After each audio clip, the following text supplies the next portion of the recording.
दोस्तों, एक बार एक गुरु अपने शिष्य के साथ कहीं से गुजर रहे थे। चलते चलते वो एक खेत के पास से गुजरे। खेत बहुत अच्छी जगह पर था। वहां की जमीन बहुत उपजाऊ थी, पर उस खेत की हालत देख के लगता था कि उस खेत का मालिक उस पर जरा भी ध्यान नहीं देता है। पूरी तरह से उजाड़ सी हालत थी उस खेत की। खैर, दोनों को बहुत प्यास लगी थी, तो वो खेत के बीच में बने एक टूटे फूटे घर के सामने पहुंचे। दरवाजा खटखटाया। अंदर से एक आदमी निकला। उसके साथ उसकी पत्नी और 3 बच्चे भी थे।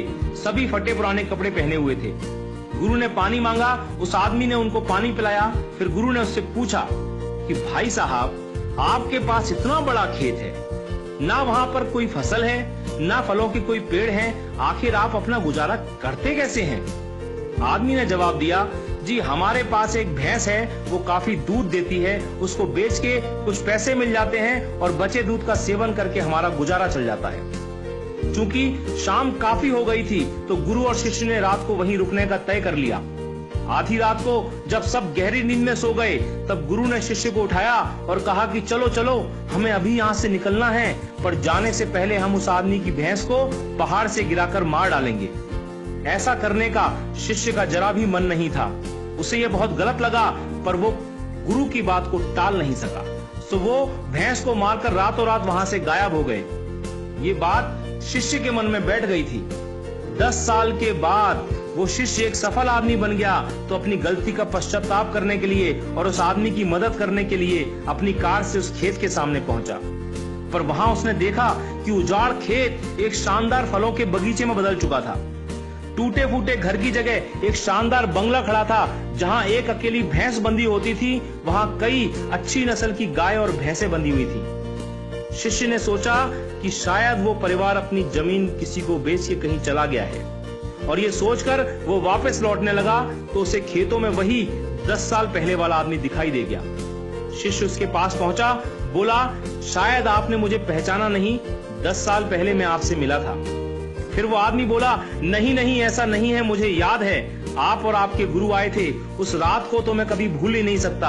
आप लोग बिना बताए चले गए, पर उस दिन न जाने कैसे हमारी भैंस पहाड़ से नीचे गिर के मर गई। कुछ दिन तो समझ ही नहीं आया कि क्या करें, पर जीने के लिए कुछ तो करना था, सो लकड़ी काट कर बेचने लगा। पैसे आए तो खेत में बुआई कर दी। फसल अच्छी हुई तो उसे बेच के फलों के बगीचे लगा दिए।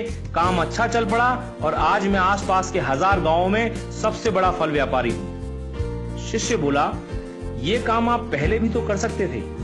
तो आदमी बोला, तब जिंदगी बिना मेहनत के गुजर रही थी, कोई रिस्क नहीं था, तो लगा नहीं कि मेरे अंदर इतनी क्षमता है, सो कोशिश ही नहीं की। पर जब भैंस मर गई तो हाथ पांव मारने पड़े और फाइनली मैं यहां तक पहुंच गया। दोस्तों, कई बार हम भी परिस्थितियों के इतने आदी हो जाते हैं कि उसी में जीना शुरू कर देते हैं, चाहे वो कंडीशन कितनी भी बुरी क्यों ना हो।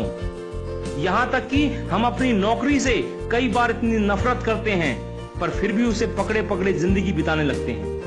कई बार नए अवसर के बारे में हम बस इसलिए नहीं सोचते क्योंकि पुराने से हमारा दाल रोटी का खर्चा निकल रहा होता है। हम डरते हैं रिस्क लेने से, और सिर्फ इन्हीं वजहों से हम कभी अपने फुल पोटेंशियल को रियलाइज नहीं कर पाते। हम अपनी क्षमताओं का पूरा उपयोग नहीं कर पाते, जिससे हमारी लाइफ कहीं बेहतर बन सकती है। दोस्तों, सोचिए कहीं आपकी लाइफ में भी कोई ऐसी भैंस तो नहीं है जो आपको एक बेटर लाइफ जीने से रोक रही है। आपने कहीं उस भैंस को बांध के तो नहीं रखा है, और यदि लगे कि ऐसा है तो आगे बढ़िए, हिम्मत करिए और काट के फेंक दीजिए उस रस्सी को जो आपको बांध के रखी हुई है। दोस्तों, आपके पास खोने के लिए सिर्फ वो एक भैंस है, यानी जरा सी चीज, पर पाने के लिए आपके पास सारा जहान है। Sky is the limit. मैं शैलेंद्र सिंह, आपका दिन शुभ हो।